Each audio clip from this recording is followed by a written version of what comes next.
Hey, what's going on, guys? My name is Brandon, and welcome to Audio Addiction. We have LindaMar with us, and they can say their names and what they do in the band. What's up, guys? This is Nate. I'm the vocalist of LindaMar, the heavy vocals. We do have Cody on singing, but he's unfortunately not going to be able to join the interview. It's just going to be me today. Nice. All right, guys. So the first question I have, Nate, is how'd you start out the band? How'd you form LindaMar? So LindaMar was created on January 1st, 2015. What ended up happening was Cody and I were in a band previously where he was the drummer and I was the vocalist. The band, he had already been in that band for about 2 years, and I was their third vocalist. We ended up recording a single, going on tour from Bakersfield all the way up to Washington, and had a good amount of success with it. Unfortunately, the band did disband, and Cody approached me after the band had broken up and said, "Hey, I really like working with you. Would you want to start a project together?" And I said, "I'm on board." And he wanted to also be a vocalist. At the time, he was also the front man of a pop punk band, and I was just doing heavy vocals. And then he was our old drummer, so he decided to put down the drumsticks, pick up the mic, and do the singing. Him and I decided to work with Nick Luciano from Redwood City to make the Beautiful Ocean EP, and we launched ourselves the very first day on New Year's Day. Is the first day LindaMar came into existence. Nice. All right. So my next question is, since you did mention you're from California, what are some favorite venues you like to hit up for shows, or some that you like to play? Man, some of my most favorite venues are now shut down. That's the sad part. Yeah, the most amazing venues I've ever been to ended up closing their doors a while back. Red House in Walnut, in not Redwood City, in Concord. In Concord, there was a place called the Red House. They actually just shut down last year. It was an amazing venue. I got to see Volumes there. I got to see Lionheart there. I've seen amazing people play there. We got to play the show in a warehouse in Gilroy, and it had to be like our largest, heaviest crowd. We had our first wall of death there because that was cool. We had like 100, 200 people, and then they all smashed into each other for our song Breathless. San Jose, San Francisco always have really cool venues. There's a SK Booking in the area, has this one place called the Skate Shop in Hayward. It's really dope. It's a skate shop, and then they do performances. Like the bands will play on the half pipes, and the crowds will be in there. That's a cool little venue. I really do wish we had a little bit of a better community to have more venues, because we do have the X Bar in Cupertino that Pinup Productions does a bunch of shows in. And I'm looking forward to the future. Hopefully more venues open up. Oakland Metro was actually my one venue that I wanted to play, and before it got moved to its new location, we got to play the stage at the Oakland Metro with Slave and Johnny Craig, and I thought that was really, really cool. That's sick. All right, next question, guy. What are some of your musical influences? For me personally, it was always what got me into metalcore or metal, and so I was listening to Metallica. I didn't know any better of my mom's boyfriend at the time had like all this like metal music, and everything was rap or mainstream rap, so I didn't know who to look for. So I was into like Metallica and Tool, and then I discovered Bullet My Valentine. Ooh. I heard Waking the Demon. I changed my life, man. It was like, I have to now fuck with this genre, whatever it is. Let me get into it. I started getting into Avenged Sevenfold. There was bands like All That Remains. As I Lay Dying was a huge influence growing up. As I got older, it ended up turning into like Whitechapel. Phil Bozeman is still one of my favorite, if not my all-time favorite vocalists, mostly because that dude's like an inch taller than me, and he has the gnarliest vocals in the game. Short dudes with huge vocals are awesome. And then Randy Blythe from Lamb of God, I love his range. For me, influences like that were always amazing, where you can have these like heavy, melodic, beautiful vocals with like such profound range. For Cody, I know he told me Bring Me the Horizon. He liked Issues. He was a fan of like people like Ronnie Radke and like Falling in Reverse, but Cody was the one that showed me like a lot of heavy bands because he was a drummer for so long. He still drums and sometimes plays drums live.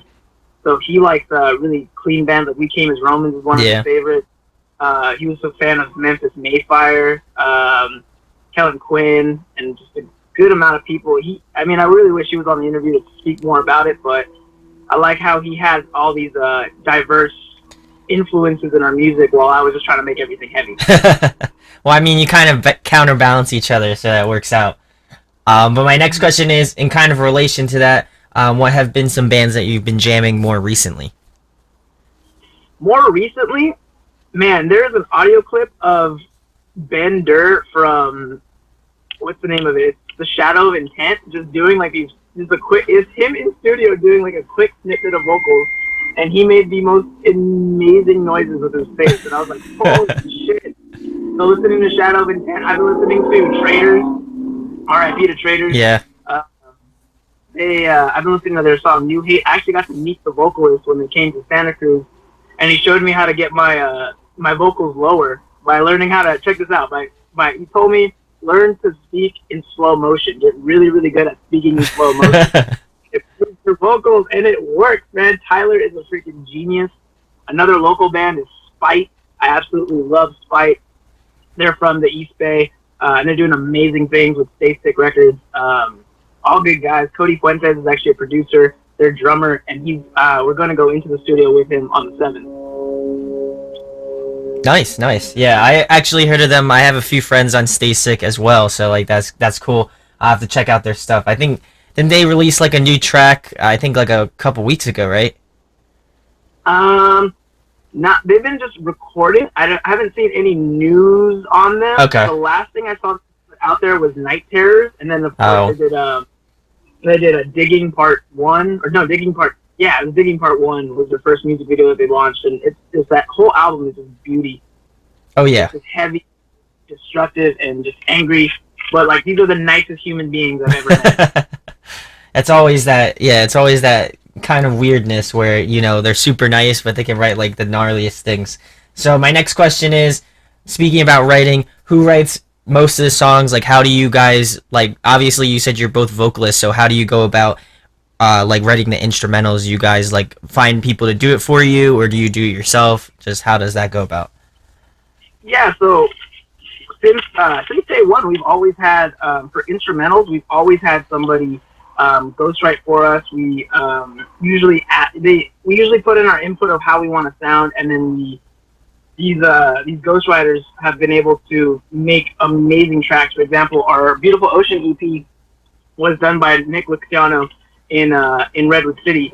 We went to his house. We got to play with his pug, which was awesome. And then every single day, we came up with a new song. So we would tell him like how we wanted to sound. Like I was influenced at the time by Children of Bodom. I told him how I like a lot of like As I Lay Dying sounding stuff, Slipknot sounding stuff, and that's where we came up with the song Breathless.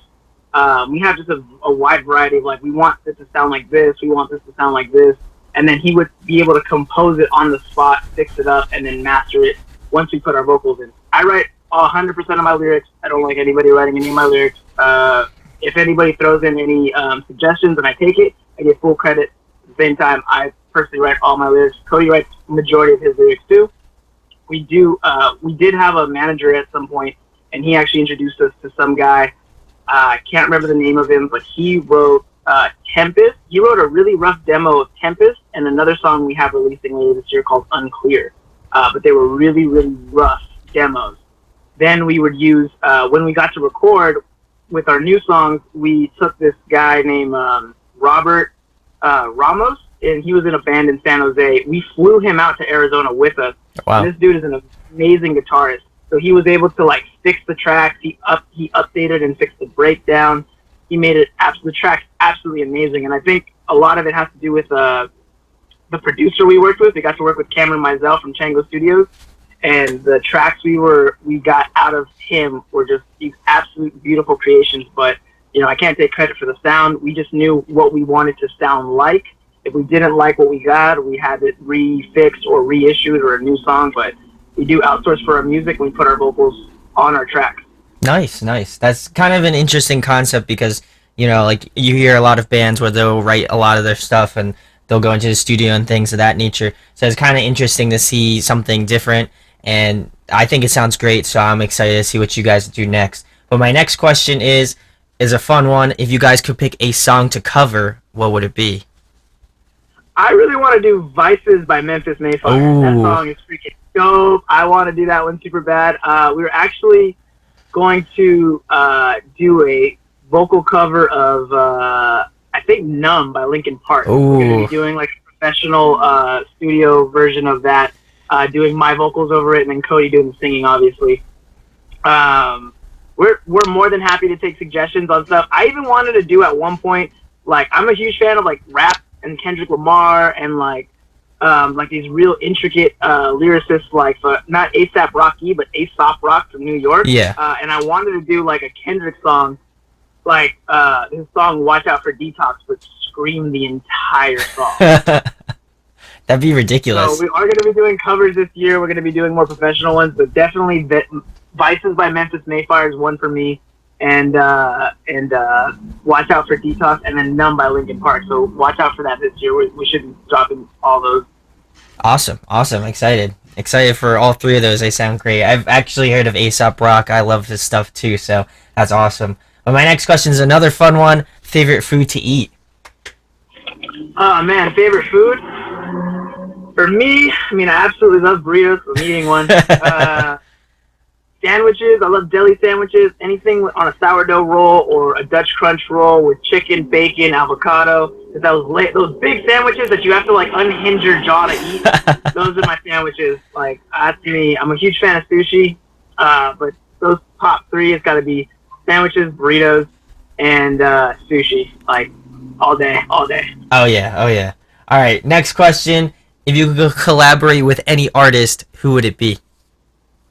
Man, I would nut in my pants if I had a song with Phil Bozeman, just to say I had it. I want to meet him. I don't know, he's a real person, but thinking about like it for our genre, man, I think Cody would really lose his shit if we got to have a song with like Ronnie Radke. As much hate that he has around his like persona, live, he's flawless. He's an amazing performer. Other members, like, I know Austin Carlisle just stopped screaming and singing. I'm pretty sure everybody has a list of people, but off the top of my head, Phil Bozeman, I would love to have one track with him just because he's an absolute amazing beast. And then, I mean, if we'd ever do a song with like Ollie Sykes, just to have a track with Ollie Sykes would be amazing too. Especially now that he's on such a softer style of music. Like, I heard it for him at like Pray for Play. Yeah. Now with like the new songs, it's almost all clean. Yeah, he's got kind of like this grit to his clean vocals now, and it sounds cool. I'm definitely excited. I love that, the spirit. I thought it was great, so I'm excited to see what they do next, of course. But my next question is, I don't know how much of a video game fan you are, but if you could be a video game character, who would it be? Link from Legend of Zelda, and I'm actually going to show you this. I actually have 8-bit hearts tattooed on me. That's sick. Look at it. Woo! Oh man, that's awesome. That's great. 8-bit hearts, man. I'm sure. I've loved that game since I was like 3 years old. N64, Ocarina of Time, all me. Oh yeah, I'm also sure you're excited for Breath of the Wild, of course. You know. Holy crap! I jaw dropping. I saw that thing and I was like, I am so ready. I don't even have like a Wii U or whatever the hell that is. I have to go buy one to get it. I'm that dedicated. Same. I'm gonna definitely be picking that up. But my next question is, in your opinion, who puts on a great live show and a favorite show you've been to? A favorite show I've been to. Whitechapel has always been a favorite of mine live. Wage War, actually, another band that I've been listening to a lot lately is Wage War. They do absolutely phenomenal. I got to see them live at Warped Tour this year after kind of been listening to them for like a couple months. And during, what is the song? It was called, I think it was a Lot. Is that live? Yeah, Alive. During Alive, I was swinging and kicking people in the face, and then like crowd surfing during the clean chorus. I was having the time of my life. The story so far, they're locals around here, and they do an amazing performance. Who else is really, really good live? I'm trying to think of other really, like, Born of Osiris has always killed it live. I love how like amazing and how like accurate they are, even at the speed that they play. They play faster live, which blows my mind. Like, Like they're amazing. Some people. Spite, I got to give it to them for having a really good live performance. And some local bands too. Like there's a San Jose band, a Never. They kill it live, and so does Race for Mavericks from San Jose. They've been killing it too. If I had to give a shout out to some local guys who are doing it really, really well, would be those guys. Decades In and Tamerlane. Those are all some Bay Area, some Cali bands that are just killing it. But as for famous people, the story so far, Whitechapel, Wage War, those dudes are sick. I'd also, if they ever featured me on a track, I could have them featured on a track. Blow my mind. That'd be sick. That'd be sick. Totally. Next question: if you could compile a dream tour, who would be on it? Woo, that's a good one. Wait, let's see. I'd throw Wage War on there for right now. Yeah. If we had to do a dream tour, I would say it'd be like We Came as Romans, Ooh. Wage War. Nice. I know Cody really likes Issues, so that would be a good Ooh. band. He also wanted to play with Micah Relocate. I don't know if they're still a thing. Are they? Yep. They're still a thing? I'd throw them on there too. And then we would like headline, if we had a big headliner, we'd do like Bring Me the Horizon. I've done all my studies in like marketing, social media marketing, and all I know is that whoever I'm surrounded by, whoever I'm working with, I want their influence to also like extend into mine. So if I go on tour, if I work with some people, I hope to, I love working with locals too. But if I want to work with big people, I want to work with the biggest and the biggest in our genre, because Yeah, that of will course. just only perpetuate us into our success. So like as for like my level and my level would be Wage War, Micah Relocate, Issues, We Came as Romans. And if we got to be a big tour, Bring Me the Horizon all day. All effing day. Oh yeah. They're just so phenomenally popular. I mean, again, like we were talking about, their album just is killer. So I feel like that would just, culminate the whole tour and stuff like that. So that's definitely great. The longevity of that band is just absolutely breathtaking, because a lot of bands die out after 5 years, and they're on like their 10th year. Yeah, they've been around for a long time. So it's cool, and it's cool to see the change from like when they first started out to like now. Is kind of just insane. So, but my next question is favorite TV show, favorite movie. Adventure Time. Oh. I'm a huge fan of Adventure Time. I freaking love that show with Finn and Jake for Halloween ones. I absolutely love Adventure Time. Favorite movie? That's a good one. I love Insidious, the Insidious series. Oh, nice. Yeah. That film director and film company just absolutely kills it when it comes to horror. That's like the good horror that I like. So definitely Insidious. Like they did Annabelle too, but the Insidious chapters and the Conjuring chapters have always been like really, really good horror films for me personally. Nice. Another good question. If you could only listen to one album for a whole month, what album would it be? Ooh, one album for a whole month. I would say it'd be Kendrick Lamar's "Good Kid, Mad City." Ooh, classic. The whole thing is just beautiful. Like the roller coaster of emotions that you go through and the realness of the album has always been a favorite. But that whole album is just like guaranteed nonstop. I could play that back to back all day, every day, and still go through the same roller coaster of emotions. Nice. And lastly, tell them about your band. Tell them about any music event, anything coming up. Let them know what's going on. So we are LindaMar from San Francisco, California. Anybody listening to this, we absolutely appreciate the love that we get from everybody, including the haters. We love you guys more because you guys talk about us more than our fans, and I think that's amazing. We have a new music video for Tempest that just released on the 1st. We're going to be coming out with a bunch of new content this year. I promise you this year, every single month we'll be coming out with something new.